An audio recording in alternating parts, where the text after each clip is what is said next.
dan setelah itu nanti akan ada kesempatan bagi para teman-teman media untuk menyampaikan pertanyaan ataupun klarifikasi. Waktu sepenuhnya saya berikan kepada Ketua Umum.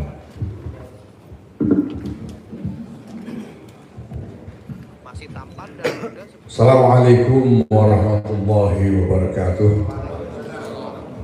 Alhamdulillah wa syukurillah wa salatu wassalamu ala rasulillah sayyidina maulana Muhammad ibn Abdullah wa ala alihi wa sahbihi wa wala. Amma ba'd, teman-teman media dan hadirin yang saya hormati, terima kasih telah hadir bersama kami pada kesempatan siang hari ini. Sebagaimana yang kita semua tahu, masyarakat juga tahu bahwa pada tanggal 21 Desember yang lalu, hari Ahad, telah berlangsung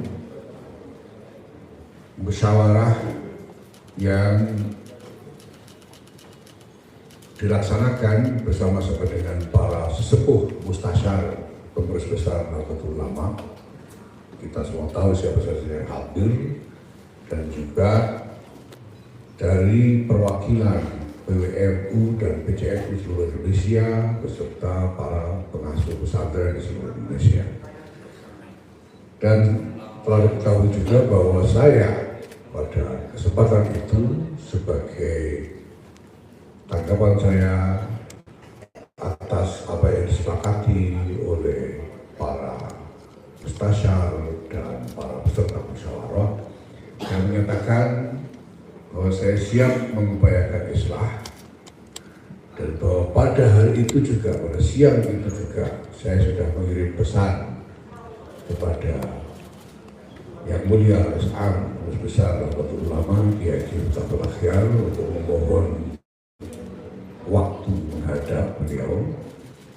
Dan pada hari Senin pagi saya telah mengirim surat resmi. Yang hari itu saya hanya mengirim pesan melalui WhatsApp, tapi hari Senin pagi saya kirim surat resmi dengan stempel PBNU kepada beliau untuk memohon waktu menghadap. Pada waktu di Lirboyo saya juga menyatakan bahwa setelah 3 hari, 3 kali 24 jam, saya akan melapor hasil upaya saya untuk dapat melakukan islah dengan Rois Am. Hari ini, teman-teman sekalian, ini adalah hari ketiga sudah. Waktu itu disebutkan bahwa 3 kali 24 jam itu terhitung mulai jam 12 hari Ahad. Sekarang sudah lebih jam 12 hari Rabu. Maka sekarang waktunya saya memberi laporan tentang upaya islah yang saya lakukan. Pertama, bahwa sampai saat ini saya belum mendapatkan respon, tanggapan, atau jawaban atas permohonan saya untuk bertemu dengan Rois Am. Saya belum mendapatkan jawaban dari Rois Am mengenai permohonan itu sampai detik ini, sampai siang ini. Tapi saya ingin menyatakan di sini bahwa saya belum berputus asa. Saya akan tetap terus berusaha, karena bagi saya memang tidak ada jalan keluar yang maslahat selain islah. Dan saya telah mencoba melalui berbagai jalur komunikasi untuk bisa mengkomunikasikan permohonan saya untuk menghadap itu, untuk memproses islah itu kepada beliau. Tapi ya sampai sekarang sekali lagi saya belum mendapatkan jawaban dari Rois Am mengenai hal itu. Maka selanjutnya saya akan berkomunikasi dan berkoordinasi dengan segenap pengurus wilayah NU dan pengurus cabang NU seluruh Indonesia. Saya akan segera memproses komunikasi ini, melakukan koordinasi dengan semua, dan kemudian berembuk dengan segenap PWNU dan PCNU seluruh Indonesia itu mengenai langkah-langkah apa yang akan kita tempuh bersama, untuk menyelesaikan permasalahan yang sedang kita hadapi saat ini. Jadi ini sudah hari ke hari, jam ke jam kita melakukan ikhtiar, dan segera kita akan lakukan koordinasi dengan PWNU dan PCNU seluruh Indonesia. Termasuk juga PCI, pengurus cabang istimewa NU di seluruh dunia, karena kita punya sekitar 20-an PCNU di seluruh dunia. Nah, selanjutnya kemarin kita juga mendapatkan pernyataan dari Rois Am yang disebut sebagai tabayun oleh beliau, dan ditayangkan juga secara audiovisual oleh salah satu channel berita. Nah, karena itu saya juga merasa terpanggil untuk memberikan tanggapan terhadap pernyataan Rois Am yang sudah disiarkan tersebut. Nah, saya sudah menyiapkan satu teks pernyataan yang terus terang memang ini tidak saya susun sendirian, tidak saya ketik sendiri, tapi ini merupakan hasil diskusi dengan segenap jajaran PBNU. Tapi isi pernyataan ini sepenuhnya adalah tanggung jawab saya pribadi. Kenapa saya mengajak berembuk dan berdiskusi dengan teman-teman dari jajaran PBNU? Karena beliau semua ini adalah juga saksi-saksi dan pelaku-pelaku yang tahu betul bagaimana proses semua ini berjalan dari waktu ke waktu, dari titik ke titik, sehingga mereka semua mengerti betul sebetulnya apa yang sedang terjadi. Nah, maka saya akan bacakan saja surat pernyataan yang sudah saya siapkan ini. Surat pernyataan nomor 4937 /PB.23 (A)(2 Romawi (07.09/12/2025). Tanggapan atas tabayun Rois Am dengan tema menjernihkan masalah, menatap masa depan. Bismillahirrahmanirrahim. Assalamualaikum warahmatullahi wabarakatuh. Setelah mencermati dokumen tabayun Rois Am dengan niat tulus untuk menjaga keutuhan jamaiyah, saya merasa perlu menyampaikan tanggapan sebagai berikut. Pertama, bahwa serangkaian peristiwa dan surat menyurat yang diuraikan oleh Rois Am sesungguhnya masing-masing memiliki konteks yang tidak dapat dipisahkan satu sama lain. Jika kita bersedia melihat dan memahami keseluruhan konteks tersebut secara utuh dan jujur, maka akan tampak dengan sangat nyata bahwa keputusan rapat harian Suriah di Hotel Aston pada 20 November 2025 dan seluruh keputusan turunannya hingga klaim penetapan pejabat ketua umum adalah tindakan yang tidak memiliki dasar, bahkan bertentangan dengan anggaran dasar dan anggaran rumah tangga atau ADART, dan dengan sendirinya batal demi hukum. Oleh karena itu, sebagai mandataris muktamar yang bertanggung jawab untuk menjaga konstitusi Jam'iyah, saya menolak keputusan tersebut dan seluruh produk lanjutannya, bukan karena kepentingan pribadi, melainkan demi menjaga marwah dan tatanan organisasi yang kita warisi dari para muassis.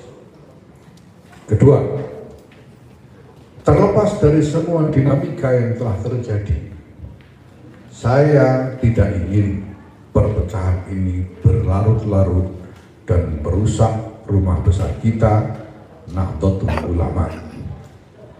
Energi kita terlalu berharga untuk dihabiskan dalam perselisihan. Untuk itu, saya mengajak semua pihak, termasuk diri saya sendiri, untuk saling memaafkan dan membuka lembaran baru dengan semangat persaudaraan atau ukhuwah. Mari kita bersama-sama dalam semangat musyawarah menyiapkan muktamar yang legitimate dan sesuai dengan ADART, sesuai dengan anggaran dasar dan anggaran rumah tangga Nahdlatul Ulama, sebagai jalan keluar yang terhormat dan konstitusional untuk menyelesaikan semua persoalan dan membawa NU melangkah ke masa depan yang lebih baik. Semoga Allah Subhanahu wa Ta'ala senantiasa memberi petunjuk dan meridhai ikhtiar kita bersama. Wallahu muwaffiq ila aqwamit thoriq. Wassalamualaikum warahmatullahi wabarakatuh. Dikeluarkan di Jakarta pada tanggal 3 Rajab 1447 Hijriah atau 24 Desember 2025 Masehi, tertanda Yahya Khalil Stakuf, Ketua Umum. Jadi teman-teman dan hadirin sekalian, sebagaimana juga telah saya tegaskan dalam kesempatan musyawarah di Pondok Pesantren Lirboyo yang lalu, bahwa sejak detik pertama saya menginginkan islah, saya menyerukan islah. Islah yang saya maksudkan adalah islah yang saya katakan binaan alal haq, islah yang dibangun di atas kebenaran, islah yang dibangun di atas prinsip-prinsip tatanan organisasi yang benar, bukan islah yang binaan alal batil, bukan islah yang dibuat atas dasar kebatilan-kebatilan atau hal-hal yang tidak benar, baik menurut standar norma etika aturan universal maupun menurut tatanan ketentuan ADART. Islah yang saya maksudkan adalah islah untuk kembali pada tatanan, rujuk ilal haq, kembali kepada apa yang benar. Adapun di luar itu kesalahan-kesalahan pribadi, ketidaknyamanan emosional dan sebagainya satu sama lain, kata-kata yang kurang enak satu sama lain, mari kita saling memaafkan, mari kita kembali kepada persaudaraan di antara kita semua. Untuk selanjutnya bersama-sama kita menyiapkan muktamar bersama-sama. Muktamar bersama-sama. Sudah. Kalau sudah muktamar bersama, tidak ada lagi dispute, tidak akan ada lagi perbedaan karena sudah muktamar bersama-sama. Dan biarkan nanti muktamirin para perwakilan yang mendapatkan mandat dari pengurus wilayah NU serta pengurus cabang NU seluruh Indonesia dan pengurus cabang istimewa NU seluruh dunia, mereka yang menjadi pemilik kedaulatan atas muktamar itu, kita serahkan semuanya kepada mereka untuk membuat keputusan. Ini adalah jalan yang terbaik dan juga jalan satu-satunya yang sungguh bermartabat dan konstitusional, sungguh menjamin keutuhan, baik keutuhan organisasi persaudaraan di antara kita semua maupun keutuhan tatanan, keutuhan dan keseluruhan konstruksi jamiah yang kita miliki ini, sehingga kita bisa melanjutkan langkah menuju masa depan yang lebih baik dalam suatu kebersamaan yang solid. Apa yang sudah terjadi ini mari kita jadikan sebagai pelajaran untuk kita semua. Kita semakin tahu apa saja kekurangan kita masing-masing. Mari kita berupaya untuk melakukan bersama-sama melakukan perbaikan menuju masa depan. Demikian saya kira teman-teman yang bisa saya sampaikan sebagai pernyataan saya pada kesempatan ini. Terima kasih atas perhatian. Selanjutnya saya menginstruksikan kepada segenap jajaran pimpinan dan pengurus Nahdlatul Ulama di semua tingkatan, PWNU, PCNU, MPCNU sampai ranting-ranting, untuk tetap menjalankan tugas sebagaimana mestinya.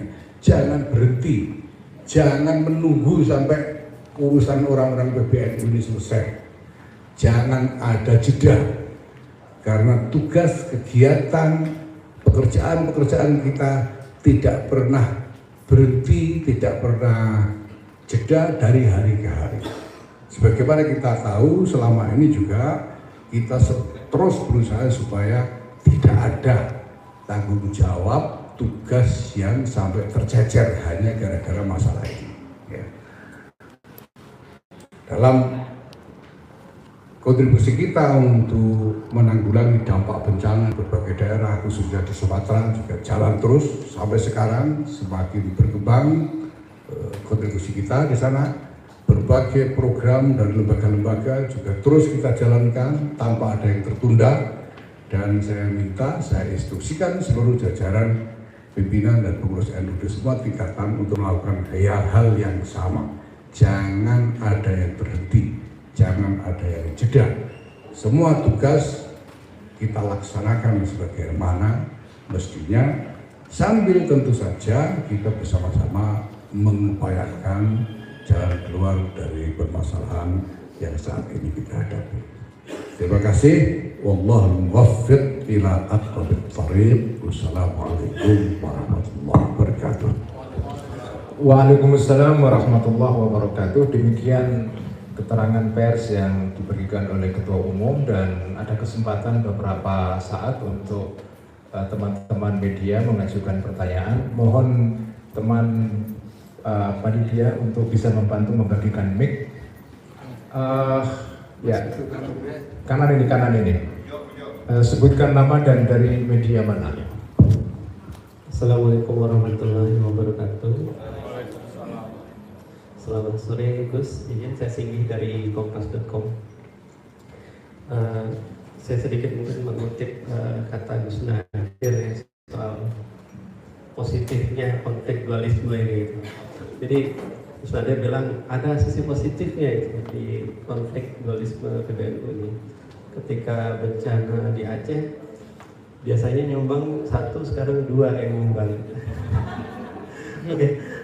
Pertanyaan saya terkait dengan konflik dualisme ini, adakah hambatan itu atau mulai terlihat yaitu tantangan-tantangan khususnya di PWNU yang ada di seluruh Indonesia untuk melakukan kegiatan akibat terjadinya dualisme ini. Kemudian pertanyaan kedua, saya mohon maaf kalau ada redundansi atau pengulangan dari pertanyaan saya kedua ini. Santer terdengar kalau konflik ini kan berkaitan dengan tambang, bahkan ini pernah juga dibahas di Ciganjur kemarin tanggal 20 waktu Gus Yahya kena roasting Mbak Inaya. Jadi adakah mungkin terpikir Gus Yahya bahwa untuk melepas dari inti masalah ini itu mengembalikan saja ini konsesi tambang ke pemerintah karena ini yang menjadi penyakitnya. Nah yang ketiga, karena sebentar lagi teman-teman kita, saudara kita yang Nasrani akan merayakan Natal, mungkin ada ucapan dari Gus Yahya. Terima kasih. Assalamualaikum warahmatullahi wabarakatuh. Waalaikumsalam. Monggo, Ketum. Terima kasih. Pertama mengenai hambatan karena dualisme itu ya. Saya tidak melihat ada kendala yang tercipta karena itu sama sekali terkait dengan tugas-tugas, program-program dan pekerjaan-pekerjaan dari jajaran pengurus sampai ke tingkat yang paling bawah. Soal misalnya kontribusi kita untuk penanggulangan bencana misalnya, ya kita kan bukan cuma kontribusi datang lalu foto sambil membawa tulisan sumbangan sekian, misalnya kan tidak cuma gitu. Kita ini mengirim tim dengan ukuran yang cukup besar ya. Kita kirim tim untuk bekerja di lapangan dan seterusnya gitu. Ya. Kemudian program-program kaderisasi rutin juga berjalan terus tanpa ada jeda sama sekali, terus menerus sekarang. Program-program dari berbagai lembaga juga berjalan dengan baik tanpa ada sama sekali hambatan. Kemarin misalnya kita baru saja melaunching penyerahan BPJS untuk pekerja informal dan guru-guru ngaji yang jumlahnya juga saya kira sangat signifikan, ada lebih dari 10.300 peserta BPJS yang kita berikan kemarin, dan juga program-program yang lain semuanya berjalan dengan baik ya. Karena sebetulnya tim yang mengerjakan tugas itu solid di sini gitu. Cuma ini ada ya 1-2 orang ya seperti itulah ya. Dan semuanya tidak terganggu. Kita bisa lihat dari dari mereka yang menyatakan diri sebagai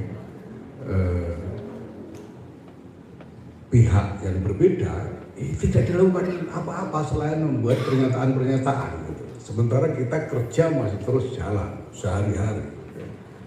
Nah, maka sebetulnya tidak ada hambatan kalau soal tugas. Sampai ke bawah juga begitu, karena saya juga secara rutin berkomunikasi, saya masih terus berkeliling ke berbagai wilayah untuk berkomunikasi dengan PWNU dan PJNU di seluruh Indonesia, dan selalu saya tekankan bahwa pekerjaan jangan berhenti. Ya. Kantor hidup, ini teman-teman saya kira mungkin ada yang tiap hari nongkrong di sini nyegat saya gitu. Dan selalu ramai di kantor, dan pekerjaan tidak pernah sepi. Jadi kalau soal itu tidak ada masalah. Kalau keuntungannya misalnya yang nyumbang 2 ya, yang sana kan supaya pantas gitu. Kita kan bukan cuma pengumuman, kita turun sebagai tim, dan saya mendampingi untuk mengkonsolidasikan tim kami dari NU Peduli dengan tim yang bertanggung jawab di daerah, misalnya dengan pemerintah provinsi Aceh, nanti dengan Sumatera Utara, Sumatera Barat dan seterusnya. Dan semuanya berjalan dalam koordinasi yang baik sekali sampai saat ini. Kemudian mengenai soal tambang, ya kenapa isu tambang ini muncul kan karena NU dapat tambang. Karena NU mendapatkan konsesi tambang. Seandainya tidak ada konsesi tambang itu, apakah tidak terjadi hal seperti ini? Ya belum tentu juga. Ya, belum tentu juga. Tapi tentu kita ingin mendalami masalah ini dengan baik, ya, karena namanya perbedaan itu biasanya kan memang karena ada perbedaan kepentingan dan itu isunya bisa macam-macam. Kita akan lihat nanti. Soal tambang ini dikembalikan atau tidak, ya nanti kita musyawarahkan baik-baik. Tapi yang paling penting adalah bahwa sejak awal kita punya prinsip bahwa tambang ini tidak bisa dikerjakan dan tidak boleh dikerjakan oleh NU sendirian atau hanya bersama pihak-pihak swasta. Ini harus dikerjakan dalam koordinasi dengan pemerintah, itu prinsipnya. Karena ini adalah sesuatu yang diberikan oleh pemerintah yang asumsinya adalah merupakan bagian dari agenda negara, maka tidak bisa ini lalu kayak orang dikasih lalu boleh dibawa lari kemana saja, kan tidak boleh itu. Ini harus dikoordinasikan dengan pemerintah. Nah soal nanti konstruksi pengelolaannya seperti apa bersama-sama dengan pemerintah itu tentu nanti akan terus dikoordinasikan. Ya. Apakah perlu dikembalikan itu atau tidak? Ya kita lihat nanti. Ini kan saya sudah jelaskan sejak awal. Kami ini tidak minta, tidak nuntut, tidak minta, tidak nanya-nanya. Tiba-tiba pemerintah membuat kebijakan seperti ini. Nah, nanti mari kita koordinasikan bersama bagaimana supaya berjalan dengan sebaik-baiknya. Nah, kemudian ketika terima kasih diingatkan tadi, ya, ucapan resmi saya sebagai Ketua Umum Pengurus Besar Nahdlatul Ulama atas nama PBNU, tentu saja kami mengucapkan selamat bergembira, selamat berbahagia kepada saudara-saudara kita yang merayakan Natal. Semoga ya kita semua bisa hidup bersama-sama dalam kedamaian sesuai dengan kesepakatan konsensus kita sebagai satu bangsa untuk bersaudara bersama-sama lepas dari perbedaan apapun, dan juga sebagai saudara sesama umat manusia yang hidup di atas bumi yang sama, yang harus kita rawat bersama-sama, harus kita hidupi bersama-sama. Mari kita membangun kedamaian yang sejati di antara kita semua. Terima kasih. Yang kedua, ya silakan Mbak. Izin Gus, perkenalkan saya Raihanah dari inlah.com. Ada 2 pertanyaan yang ingin saya tanyakan. Yang pertama tadi kan dari kubu Gus sendiri sepakat untuk islah gitu kan, untuk menindaklanjuti ultimatum dari Lirboyo gitu. Jika memang nantinya islah maupun MLB tak terlaksana, yang dimana akhirnya ultimatum Lirboyo ini tidak ada dipatuhi gitu, kan nantinya akhirnya kepengurusan diambil oleh Mustasyar PBNU. Mungkin dari Gus saya sendiri bagaimana? Terus kedua, Gus izin agak terlebih kembali, ini terkait tata kelolaan keuangan gitu kan. Ini beredar juga data bahwa PBNU tercatat terdapat 3 kali transfer gitu kan sepanjang 2025 dengan nilai masing-masing itu cukup besar. Transaksi ini tuh ditransfer kepada 2 lembaga yang berbeda, yaitu Home of Divine Grace dan Live for All Foundation. Terdapat juga wacana transfer ke anggaran yang diajukan oleh Center for Shared Civilization Values atau CSCV untuk membiayai 4 konsultan AKN NU. Ini apakah tata kelola keuangan yang buruk ini yang akhirnya dari kubu Syuriah ini mencopot Gus saya gitu dari ketum PBNU? Mungkin itu saja. Terima kasih. Baik, terima kasih untuk yang pertama ya. Saya sudah nyatakan dengan tegas di Lirboyo bahwa saya menghormati, menjunjung tinggi arahan-arahan dari Mustasyar. Nah, tapi tentu saja kita tahu bahwa di dalam konstruksi organisasi pemegang kedaulatan atas organisasi ini adalah para pengurus wilayah dan pengurus cabang Nahdlatul Ulama. Itu sebabnya tadi saya katakan bahwa sesudah saya dengan sungguh-sungguh dengan bekerja keras sekali dengan upaya-upaya yang terus-menerus dan melalui berbagai macam saluran komunikasi yang mungkin mengupayakan islah, memohon pertemuan dengan Rais Am, walaupun sampai sekarang belum mendapatkan jawaban dari beliau, saya akan segera berkoordinasi dengan seluruh jajaran PWNU, PCNU, dan PCINU yang ada di seluruh Indonesia dan di seluruh dunia. Dan kemudian kita diskusikan apa langkah-langkah selanjutnya untuk menyelesaikan masalah ini. Dengan catatan bahwa tentu saja saya pribadi belum berputus asa mengenai islah ini. Ya. Kalau sekarang belum ada jawaban dari RSAM, ya mungkin nanti sore, nanti malam, mungkin besok pagi akan ada jawaban. Kita tetap menunggu karena tetap jalan yang terbaik adalah islah. Tapi tentu saja sekali lagi adalah islah yang dibangun di atas kebenaran, islah binaan alal haq, yaitu yang sesuai dengan tatanan organisasi, dan itu berarti adalah menuju muktamar bersama tanpa ada jalan alternatif yang lain. Muktamar bersama, satu muktamar. Nah, kemudian mengenai keuangan, ya ada banyak informasi yang beredar di mana-mana tapi di luar konteks. Pada kesempatan ini tanpa menjelaskan konteksnya. Pada kesempatan ini saya ingin tegaskan bahwa semua transaksi keuangan yang dilakukan di PBNU itu semuanya didasarkan atas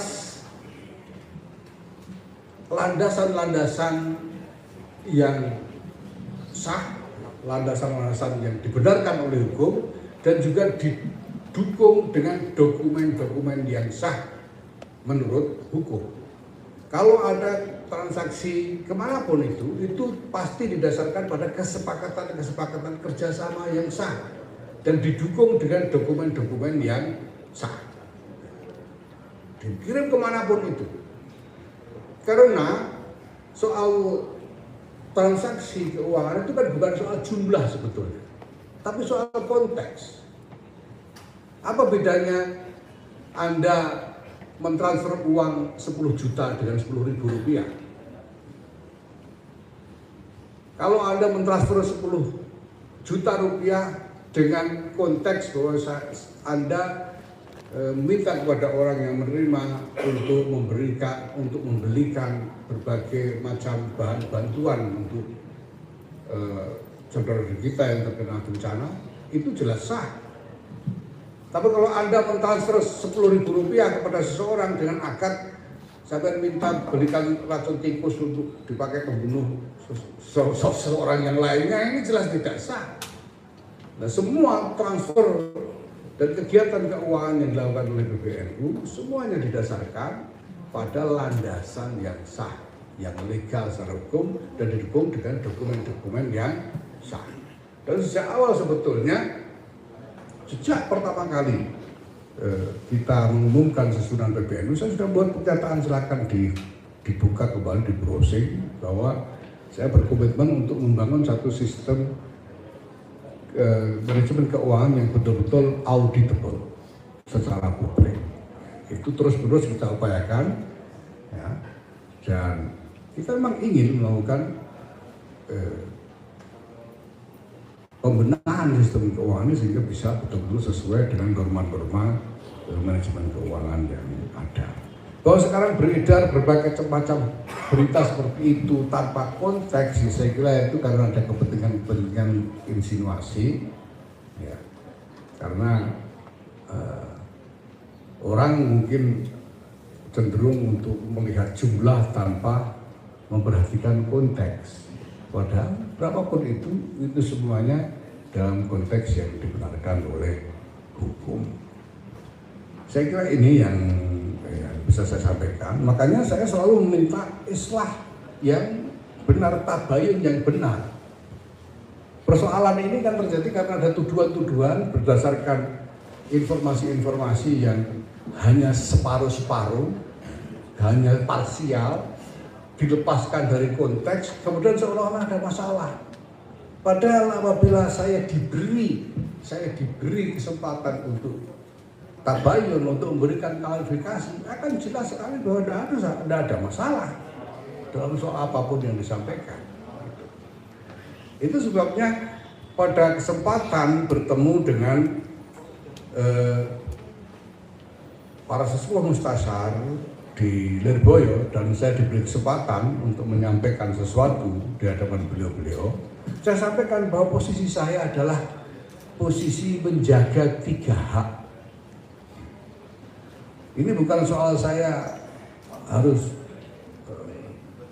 tidak rela kehilangan jabatan atau apa, tapi saya dalam posisi menjaga 3 hak. Yang pertama adalah hak pribadi saya untuk diperlakukan adil. Bahwa kalau saya dituduh dengan tuduhan apapun, saya ini berhak untuk diminta klarifikasi, saya berhak untuk mendapatkan jawaban. Tapi tanggal 20 November ada satu forum yang disebut Rapat Harian Suriah itu melontarkan berbagai macam tuduhan kepada saya, dan saya tidak boleh memberikan jawaban, tidak boleh. Peserta-peserta sudah menuntut supaya saya dihadirkan, tapi saya tidak dihadirkan. Ini adalah perlakuan, jelas perlakuan yang tidak adil. Yang kedua yang saya wajib jaga adalah hak dari wibawa ulama, karena forum Suriah itu forumnya ulama. Kalau kemudian forum Suriah itu membuat keputusan dengan cara yang tidak adil, lalu ada persepsi seolah-olah cara seperti itu dibenarkan oleh syariat. Karena yang melakukan adalah ulama-ulama. Nah ini betul luar biasa berbahaya kalau kemudian orang menganggap bahwa kalau begitu main begini ini boleh secara syariat misalnya. Itu tidak bisa. Itu harus saya jaga. Dan ketiga adalah hak organisasi.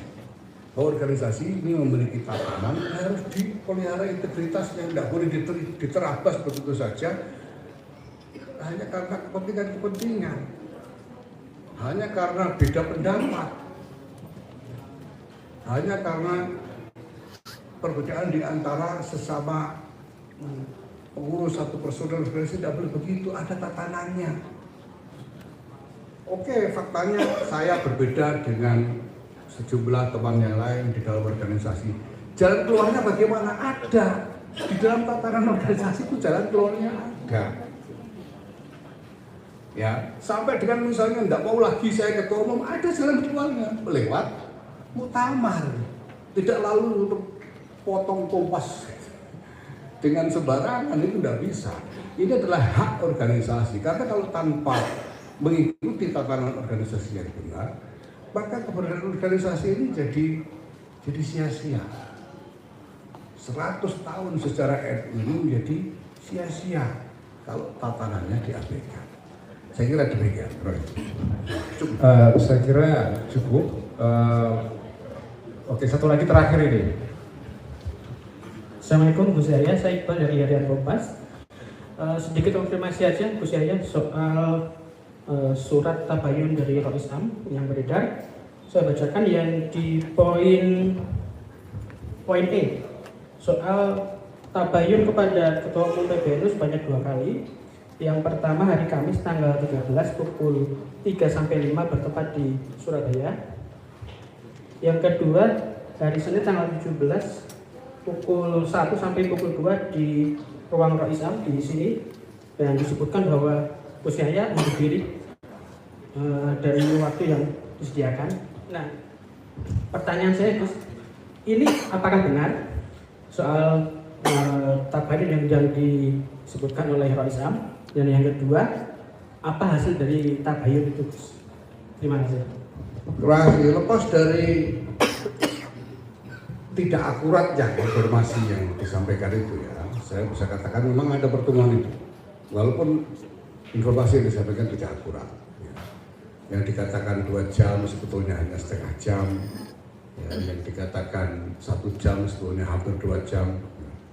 Dan di dalam pertemuan kedua di sini saya bukan hanya menjawab pertanyaan-pertanyaan, tapi juga menyerahkan dokumen tertulis sebagai jawaban atas tuduhan-tuduhan yang juga disampaikan kepada saya secara tertulis pada kesempatan pertemuan pertama.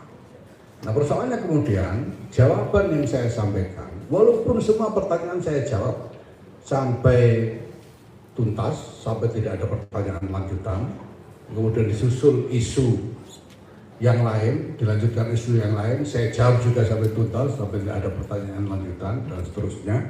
Tapi di dalam pertemuan yang disebut rapat harian Surya itu, jawaban-jawaban saya sama sekali tidak disampaikan. Sama sekali tidak disampaikan, sehingga sama sekali tidak dijadikan bahan pertimbangan. Kembali kepada tuduhan-tuduhan, bahkan ditambah dengan tuduhan-tuduhan baru yang saya tidak tidak bisa melacak lagi bagaimana rangkaiannya itu. Ya. Nah, di samping itu saya diminta datang 4 mata dan tidak boleh membawa saksi apapun. Sehingga tidak ada yang bisa mengkonfirmasi apa yang saya katakan, apa yang beliau katakan, dan seterusnya tidak ada. Karena saya tidak boleh, saya meminta dalam pertemuan pertama ditegaskan tidak boleh mengajak siapapun, harus 4 mata. Dan kemudian ketika ada saya memohon pertemuan lanjutan dan saya memohon untuk bisa mengajak bendahara yang memegang pembukuan supaya bisa memberi penjelasan yang lebih teliti, juga tidak diterima, tetap 4 mata. Dan kalau dikatakan bahwa saya undur diri, itu pertemuan terjadi, saya dipanggil jam 12 siang melalui staf Surya. Jam 12 siang saya harus menghadap. Saya menghadap jam 12 siang dan belum sempat sholat zuhur. Saya sudah masuk ke ruang Rois Am dan saya menunggu beliau sendiri sedang sholat dan seterusnya lebih dari setengah jam. Dan kemudian sampai dengan jam 2 lebih saya belum sholat zuhur. Jadi saya bagaimana, saya terpaksa, dan saya sudah serahkan dokumen tertulis sebagai jawaban tentu, dan belum sempat membaca di situ gitu. Dan saya pikir kan kemudian beliau tentu butuh waktu untuk membaca dan mempelajari jawaban saya. Maka saya sampaikan, sementara saya mohon diri dulu ya, nanti kita bisa lanjutkan karena saya belum sholat zuhur. Dan beliau mestinya perlu kesempatan untuk membaca dokumen-dokumen tertulis yang saya sampaikan, karena ya dokumen itu cukup banyak juga karena saya harus teliti. Dalam pertemuan pertama itu kenapa tidak tuntas? Karena saya dipanggil tanpa diberitahu keperluan pertemuannya. Saya diminta datang sendirian dan tidak diberitahu untuk apa. Dan tiba-tiba dalam pertemuan pertama itu saya disodori dokumen-dokumen yang berisi tuduhan-tuduhan itu.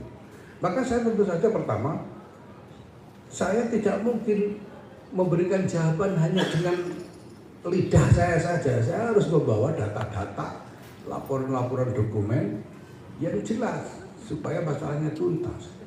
Dan saya datang tidak membawa apa-apa karena tidak diberitahu keperluan pertemuannya.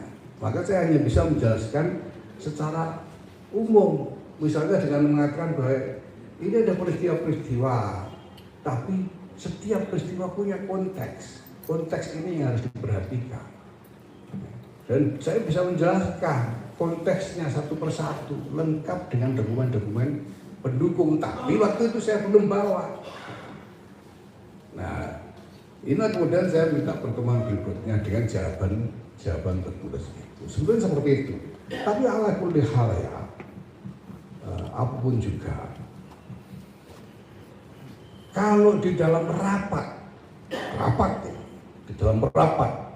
dengan anggota-anggota Surya yang hadir, saya tidak diizinkan untuk memberikan jawaban dengan alasan karena sudah bertemu dengan Rois Am. Apa gunanya rapat? Kenapa Rois Am tidak langsung membuat keputusan sendiri saja tanpa melalui rapat? Karena kalau rapat, saya harus bertemu dengan rapat. Saya harus menjawab di depan rapat dan itu tidak terjadi. Saya tetap tidak diizinkan memberikan jawaban. Tapi ala kulli hal sudahlah.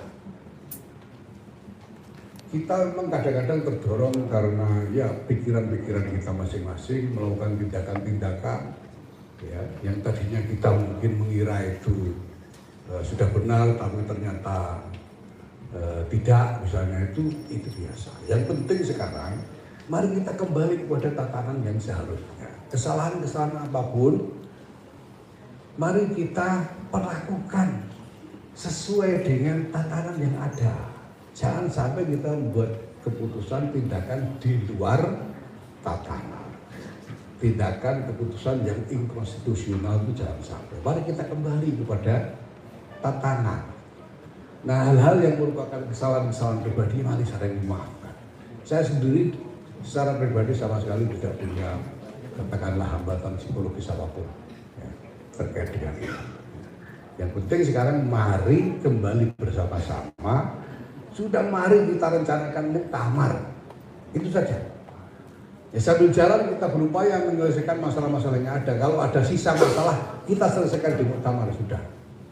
Biarkan nanti PCNU, PWNU, PJNU yang memiliki kedaulatan, biar mereka memberikan pengadilan ya, terhadap masalah apapun yang terjadi selama ini. Ya, saya kira demikian. Terima kasih.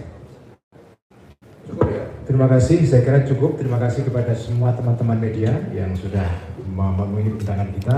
Sampai ketemu di kesempatan finish yang lain. Dan ya, ini kita ingin menunjukkan dokumen penjelasan tanggapan ketum terhadap Tabayun Roisam.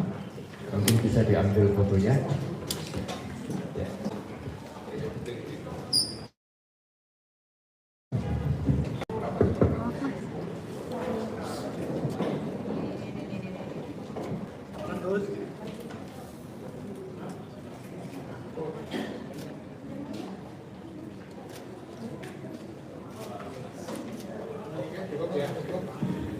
Terima kasih. Assalamualaikum warahmatullahi wabarakatuh.